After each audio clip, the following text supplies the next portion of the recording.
आप 10 किलो मटर भी सिर्फ 5 मिनट में निकाल के रख सकते हैं। मटर निकालने के ऐसी ज़बरदस्त टिप्स आज आपके साथ शेयर करूंगी कि आप 10 किलो मटर भी सिर्फ चुटकियों में निकाल के रख सकती हैं। मटर निकालने के लिए आपको सिर्फ एक चीज़ की ज़रूरत होगी। इस तरह का जो ग्रेटर होता है वो हर घर में मौजूद होता है। इसकी मदद से आप सिर्फ 5 मिनट में पूरी बोरी भी मटर की जो है वो आप निकाल के रख सकते हैं। बहुत ही आसान ज़बरदस्त तरीका है। तरीका देखकर आप दंग रह जाएंगे और कहेंगे कि काश पहले पता होता। और इसके साथ बहुत सी मज़े की टिप्स और ट्रिक्स आज आपके साथ शेयर करूंगी जो कि आपकी ज़िंदगी को बहुत ही आसान बना देंगे। देख सकते हैं कि मेरे पास 2 बलून हैं। ये हमारे बहुत ही काम आने वाले हैं। इनको सेंटर से कटिंग कर लेंगे और हाफ पार्ट्स में कर लेंगे। अक्सर घरों में क्या होता है कि हमारे पास इस तरह के जार होते हैं तो उनका कैप कहीं गुम हो जाता है या गिर के टूट जाता है तो वो जार बेकार हो जाता है। तो आपने क्या करना है कि इस तरह से बलून लेके इसके ऊपर जार को कवर कर देना है और यकीन करें ये कैप से भी ज़्यादा मुफीद हो गया है और एयर टाइट कैप की तरह ये इसके ऊपर लग चुका है। अब आप इसको उल्टा भी करेंगे तो इसके अंदर जो चीज़ है वो नहीं गिरेगी। तो ये दवाई की शीशी है। अक्सर हमने कहीं सफ़र पे जाना हो तो बच्चों की दवाई बैग में रखें तो सारी की सारी गिर जाती है क्योंकि उसका कैप अक्सर खोलने के बाद लूज़ हो जाता है। तो आपने क्या करना है कि बलून का इस तरह से हिस्सा लेना है और इसके कैप के ऊपर चढ़ा देना है। जो इसके ऊपर का एक्स्ट्रा हिस्सा है इसको भी आपने इस तरह से फोल्ड कर देना है। तो ये बैग में शीशी उल्टी भी हो जाएगी तो इसमें से दवाई बाहर नहीं निकलेगी क्योंकि बलून ने इसको बहुत ज़्यादा टाइट बंद कर दिया है। ये बिल्कुल सील पैक हो चुकी हुई है। मनपसंद बाम आप घर में भी बना सकते हैं। लिप बाम हम यहाँ रेडी करेंगे तो यहाँ पर मैंने थोड़ी सी वैसलीन निकाली है और निकालने के बाद इसको मेल्ट कर लेंगे। और ये माचिस की तीली से भी देखें मेल्ट हो सकती है। ज़रूरी नहीं कि इसको गैस पे या ओवन में ही मेल्ट किया जाए। तो 1 से 2 तीलियाँ जलाएंगी तो ये मेल्ट हो जाएगी। घर में कोई सी भी लिपस्टिक का शेड आप ज़रा सा इसमें कटिंग करके ऐड कर दें और इन दोनों चीज़ों को अच्छी तरह से मिक्स कर लें। वैसलीन गरम है तो लिपस्टिक का शेड इसमें बआसानी घुल मिल जाएगा और बहुत ही ज़बरदस्त इसका शेड बन के रेडी होगा जैसे कि आप तस्वीर में देख सकते हैं। और इसको मेल्ट आपने अच्छी तरह से करना है। वैसलीन गरम है तो ये अच्छी तरह से मेल्ट हो जाएगी। ठंडी वैसलीन में ये अच्छी तरह से मेल्ट नहीं होगी। और अब मैं इसको लगा के आपको शेड दिखाती हूँ। तो बहुत ही ज़बरदस्त शेड बन के रेडी हुआ है। आप इसको किसी भी छोटी सी डिबिया में डाल के स्टोर करके रख सकती हैं। पूरी सर्दियाँ आराम से इस्तेमाल कर सकती हैं। ये कभी भी ख़राब नहीं होगा। चलते हैं अपनी अगली टिप्स की तरफ। अगर सर्दियों में क्या होता है कि हमारे हाथ पैर बहुत ज़्यादा काले और ख़राब और रफ़ हो जाते हैं। इनको सही करने के लिए आपने 2 चम्मच सोडा लेना है और 1 चम्मच वैसलीन ले लेनी है। इन दोनों चीज़ों को मिक्स कर लेना है और इनको मिक्स करने के बाद आपने 2 चम्मच ग्लिसरीन के भी इसमें ऐड कर देने हैं और अच्छी तरह से इसके बाद इसको मिक्स कर लेना है। इस पेस्ट को मिक्स करने के बाद आपने रात को सोने से पहले अपने हाथों पर पैरों पे अच्छी तरह से लगाना है और लगाने के बाद अगर आप सॉक्स हैं तो पाँव में सॉक्स पहन लें और हाथों पर ग्लव्स चढ़ाकर आप सो जाएं। सुबह उठ के नीम गर्म पानी से आप इसको वॉश कर लें। यकीन करें 2 से 3 दिन के बाद आपके हाथ पैर इस तरह चमक जाएंगे, बिल्कुल सुर्ख सफ़ेद बच्चों की तरह महसूस होंगे। तो बहुत ही ज़बरदस्त टिप्स है।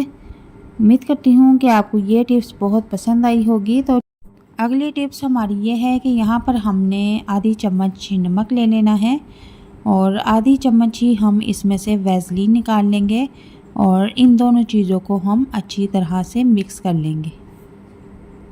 मिक्स करने के बाद इसको अप्लाई करने का तरीका यह है कि आपने इसको होंठों पर लगाकर हल्के हल्के से 1 मिनट तक मसाज करना है और मसाज करने के बाद आपने किसी गर्म पानी से होंठों को धो लेना है और आपने रोज़ाना 24 घंटे में एक बार ये अमल ज़रूर करना है। तो चंद दिन के इस्तेमाल से ही आप देखेंगे कि आपके काले होंठ पिंक होना शुरू हो जाएंगे। तो चलते हैं अपनी लास्ट टिप्स की तरफ जो कि बहुत ही ज़बरदस्त है। अक्सर घरों में ऐसा होता है कि जब हम नया कंघा लाते हैं तो वो कंघा जब करें तो वो बालों में सर में चुभना शुरू हो जाता है, बच्चों को तकलीफ़ करता है। तो बच्चे भी रोने लग जाते हैं कि हमें कंघी से बहुत दर्द हो रहा है। तो ये इस वजह से होता है कि इसकी जो नोक होती है वो बहुत ज़्यादा शार्प होती है। जब तवा फुल गर्म हो जाए तो आपने तवे को उल्टा करके इस तरह से कंघे को इसके ऊपर रगड़ना है। एक साइड से हल्का सा रगड़ें, दूसरी साइड से भी आपने इसी तरह रगड़ना है। तवा फुल गर्म होना चाहिए। 2 से 3 बार आपने ऐसे करना है, जो इसका तीखापन होता है वो ख़त्म हो जाएगा और इसके जो सिरे हैं, दंते हैं, ये गोल हो जाएंगे और कंघा करने में तकलीफ़ नहीं करेंगे। तो 2 से 3 बार आपने इसी तरह करना है और ये बिल्कुल ठीक हो जाएगा। ये अक्सर पत्ती के डब्बे जब खाली हो जाते हैं तो हम उनको उठा के बाहर फेंक देते हैं। तो आज ये वीडियो देखने के बाद आप पत्ती के डब्बे कभी भी बाहर नहीं फेंकेंगी, बल्कि उनको काम में लाएंगे। किस तरह काम में लाया जाता है मैं आपको बताती हूँ। पत्ती का डब्बा जब खाली हो जाए तो आपने करना क्या है, इसकी सिर्फ एक साइड आपने रहने देनी है, बाकी इसके जो 3 हिस्से हैं वो आपने डब्बे से अलहदा कर लेने हैं। इसी तरह ये खाली डब्बा मैक्रोनी का है तो इसको भी बाहर नहीं फेंकेंगे बल्कि काम में लाएंगे। इसके भी 3 हिस्से जो हैं वो अलहदा कर लेंगे और एक हिस्सा इसके साथ लगा रहने देंगे। अब मैं बताती क्या करना है। अब अक्सर घरों में हम 20-20 रुपए वाले पैकेट मंगा के रखते हैं, तो वो कभी आधे इस्तेमाल करते हैं तो आधे इसी तरह खुले इधर उधर गिरते रहते हैं। तो आपने इस तरह से वो पैकेट जो है इस डब्बे के बीच में रखने हैं और इस डब्बे के बीच में रखेंगे तो सेफ रहेंगे। और इसके बाद मैं आपको बताती हूँ कि इन डब्बों को कैसे कहाँ रखना है। तो इस तरह से इसका जो एक्स्ट्रा पार्ट है वो हटा देना है और यहाँ पर अब आपने एक ब्लैक कलर की टेप ले लेनी है। टेप लेने के बाद आपने इस तरह से डब्बे को लगा देनी है और साइड से थोड़ी थोड़ी आपने एक्स्ट्रा छोड़नी है और अपनी किचन की दीवार में आपने इस तरह से इसको चिपका देना है। अब जितने भी गरम मसाले के पैकेट हैं वो आप इसमें रख सकती हैं और इसी तरह से पत्ती के डब्बे को भी आपने दीवार के साथ चिपका देना है। तो अब करना क्या है आपने कि इन दोनों डब्बों में आपने क्या रखना है, बड़े वाले डब्बे में आपने इस तरह से पैकेट खुले हुए रख देने हैं, वो कभी भी ज़ाया नहीं होंगे, इधर उधर नहीं गिरेंगे। और पत्ती के डब्बे में आपने एक्स्ट्रा माचिस, हमारे घर में जितनी भी होती हैं चूल्हे पर रखने से वो गीली हो जाती हैं, तो इस तरह उनको डब्बे में डालें और जब ज़रूरत हो तो एक माचिस निकाल के इस्तेमाल करने के बाद वापस आप इसमें रख सकती हैं। इसमें रखी हुई चीज़ें बिल्कुल सेफ रहेंगी और इधर उधर नहीं गिरेंगी। शिमला मिर्च को लंबे अरसे तक महफूज करने के लिए सबसे पहले हम इसको अच्छी तरह से धो लेंगे और धोने के बाद कोई साफ कपड़ा लेके इसको किसी कपड़े से अच्छी तरह से खुशक कर लेंगे। याद रहे कि पानी का एक कतरा भी, जरा सी नमी भी इन पर नहीं होनी चाहिए। अब हम खाना पकाने वाला तेल हाथों पर लगा लेंगे और इस तरह से शिमला मिर्च को लगाते जाएंगे। खाने पकाने वाला ऑयल जो हम घर में यूज करते हैं इसको अच्छी तरह से शिमला मिर्च पे अप्लाई करना है। खासकर इसका जो ऊपर वाला डंडी वाला हिस्सा होता है उस पे आपने अच्छी तरह से अप्लाई करना है और इस तरीके से आपने शिमला मिर्च ऑयल लगा के रख देनी है। ये महीनों भी पड़ी रहेंगी तो खराब नहीं होंगी, बिल्कुल फ्रेश रहेगी। अक्सर ख्वातीन जब आटा छानने लगती हैं तो उनका आटा जो है इस तरह से जम जाता है कि ठीक तरह से छनता भी नहीं है। बीच में हमें चम्मच मारने पड़ते हैं, पता नहीं क्या क्या करना पड़ता है।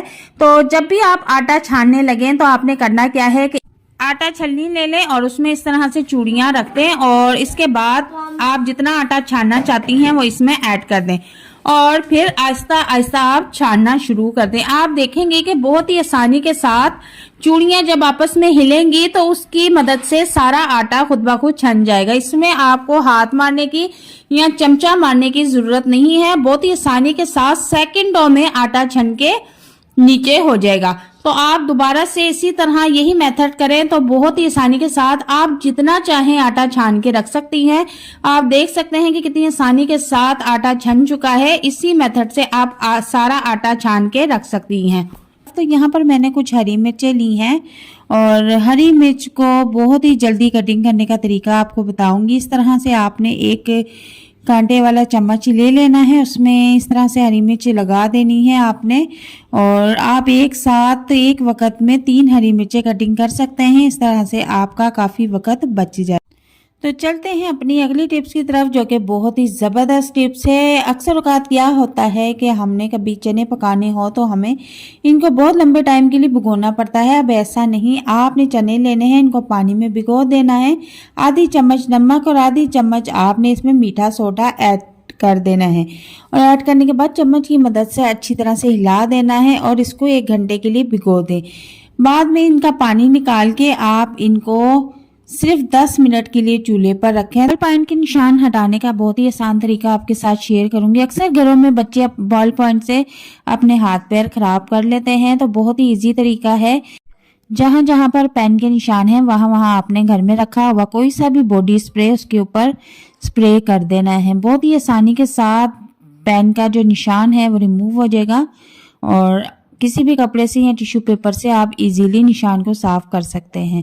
अक्सर क्या होता है कि घर में लाइट नहीं होती और इमरजेंसी कहीं जाना होता है तो हमें कपड़े प्रेस करने होते हैं। इसका भी बहुत आसान तरीका आपके साथ शेयर करूंगी। घर में कोई सा भी फ्राई पैन लेके या कोई पतीली लेके आप उसको अच्छी तरह से गर्म कर लें और इस तरह से कपड़े के ऊपर प्रेस करना शुरू कर दें। इस्त्री से भी ज़्यादा अच्छे आपके कपड़े प्रेस होंगे। बहुत ही ज़बरदस्त टिप्स है ये और उम्मीद करती हूँ कि आपको ये टिप्स बहुत पसंद आएगी। आप इस तरीके से अपने जितने मर्जी जोड़े बगैर इस्त्री के, बगैर बिजली के प्रेस करके रख सकती हैं। बल्कि इसी तरीके से करके रखने चाहिए ताकि आपकी बिजली की और पैसों की ढेरों ढेर बचत हो। तो चलते हैं अपनी नेक्स्ट टिप्स की तरफ। अक्सर 2 मिनट में 10 किलो गाजर छीलने का बहुत ही आसान तरीका आज आपके साथ शेयर करूंगी। एक ऐसी ट्रिक है जिसे इस्तेमाल करके आप 10 से 20 किलो गाजरें बहुत ही कम वक्त में छील के रख सकते हैं। वे पानी में आपने एक एक करके गाजरें ऐड करना शुरू कर देनी है। इस तरह से क्या होगा कि गाजरें अच्छी तरह से वॉश भी हो जाएंगी और इनको छीलने में भी बहुत आसानी हो जाएगी। होने वाला स्कोरर ले लेना है जिसको स्टील का जूना कहते हैं, ये हर घर में मौजूद होता है। अब यहाँ पर आपको छुरी की जरूरत नहीं है, आपने इस तरह से इसके ऊपर रगड़ना शुरू कर देना है। हल्के हाथों से आप गाजर के ऊपर स्कोरर को रगड़ेंगी तो यकीन करें गाजर इतनी नीट एंड क्लीन होती जाएगी। बहुत ही कम वक्त में आप 10 से 20 किलो गाजर भी इस तरह से छील के रख सकती हैं। आपने स्कोरर को तेजी के साथ गाजरों को छीलना है। यहाँ पर आपको छुरी का इस्तेमाल करना नहीं पड़ेगा। तो यहाँ पर आप देख सकते हैं कि कितनी नीट एंड क्लीन गाजर छील के निकल आई है। तो इसी तरीके से मैं दूसरी गाजर को भी छील लूंगी। अब आप चाहे गजरेला बनाएं, आप चाहे गाजर का हलवा बनाएं, अब आप गाजर से कोई भी रेसिपी बनाएं तो इनको छीलने का झंझट आपको परेशान नहीं करेगा। बहुत ही आसान और जबरदस्त ट्रिक आज आपके साथ शेयर कर रही हूँ। उम्मीद करती हूँ कि आपको ये ट्रिक और टिप्स बहुत पसंद आई होगी और इसी तरीके से आप ढेरों ढेर गाजरें छील के रख सकती हैं। बिल्कुल भी आपका टाइम जाया नहीं होगा। और ये देख सकते हैं आप कि मैंने 2 गाजरें आपको छील के दिखाई हैं, कितनी नीट एंड क्लीन हो गई है। जरा भी आपको छुरी का इस्तेमाल करना नहीं पड़ा, बगैर मेहनत के बहुत ही आसानी के साथ ये हमारा काम रेडी हो गया है। और अब आप इसी तरह से इन गाजरों को निकाल के अपने रेसिपी के लिए इस्तेमाल कर सकती है। तो चलते हैं अपनी मेन टिप की तरफ। तो इसी तरीके को अप्लाई करते हुए मैंने ढेर सारे मटर निकाल के रख लिए हैं। तो जैसा कि आप देख सकते हैं कि यहाँ पर जो ग्रेटर है ये हर घर में मौजूद होता है। अगर नहीं है तो ये बाज़ार से बासानी बहुत ही कम प्राइस में मिल जाता है। ठीक है, ये हमारे बहुत ही काम का है। इसका तरीका मैं आपको बताती हूँ। सबसे पहले मैंने यहाँ पर 2 किलो मटर ले लिए हैं। 2 किलो मटर को आप किसी बड़े पतीले में निकाल लेंगे और इसमें हम ढेर सारा पानी डाल के रख देंगे। पतीला हमने फुल नहीं करना, फुल से थोड़ा सा हमने नीचे रखना है। अब हम इसको चूल्हे पे फुल फ्लेम पे रख देंगे और 1 से 2 बॉयल देने के बाद इसका पानी निकाल के टोकरी में रख देंगे। अब यहाँ पर देखें कि मैंने इनको सिर्फ 1 से 2 बॉयल दिए हैं। अब मटर निकालने का तरीका आपको बताती हूँ। इस तरह से आपने एक मटर रख के इस तरह से हल्के से आपने प्रेस करना है और बहुत ही आसानी के साथ मटर बाहर आ रहे हैं। ठीक है, ये तो मैं आपको बिल्कुल आहिस्ता से करके दिखा रही हूँ। आप ये अमल बहुत तेज़ी के साथ कर सकते हैं और 5 मिनट में 10 से 20 किलो मटर निकाल के रख सकते हैं। आप इस ग्रेटर से भी बहुत ही आसानी के साथ मटर निकाल सकते हैं। और दूसरा तरीका भी आपके साथ शेयर करूंगी, वो भी बहुत आसान है। और इसी तरीके को अप्लाई करते हुए मैंने ढेर सारे मटर निकाल के स्टोर कर लिए हैं। ये तरीका अप्लाई करने से आपके ना तो नाखून दुखेंगे ना ही हाथों में दर्द होगा। दूसरा तरीका ये है कि आपने इस तरह से हाथ पे रख के प्रेस करना है, तो आप देखें ना कि मटर छीलने की ज़रूरत है ना ही तोड़ने की ज़रूरत है, और हाथ से प्रेस करने के साथ ही कितनी आसानी से मटर बाहर आते जा रहे हैं। बहुत ही ज़बरदस्त और अच्छा तरीका है, आप इसको ज़रूर फॉलो करें और मुझे कमेंट बॉक्स में लाजमी बताएं कि आपको मेरा ये तरीका कैसा लगा। अब इसके अलावा तीसरा तरीका भी आपके साथ शेयर करूँगी और वो भी बहुत ही आसान है, आप उसको भी अप्लाई करते हुए 5 से 10 किलो मटर बासानी निकाल के रख सकते हैं। अब इस तरीके से देखें मैंने कितने सारे मटर निकाल के रख लिए हैं। अब तीसरा तरीका यह है कि आपने इस तरह से मटर लेने हैं, हाथों को दुखाने की आपको बिल्कुल भी ज़रूरत नहीं है।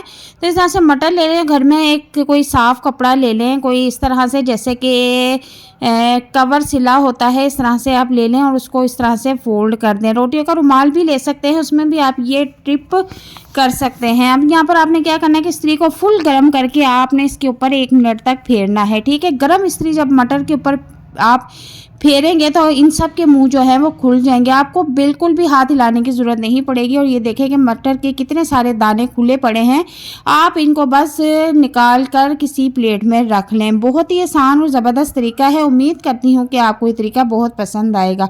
अल्लाह हाफिज़।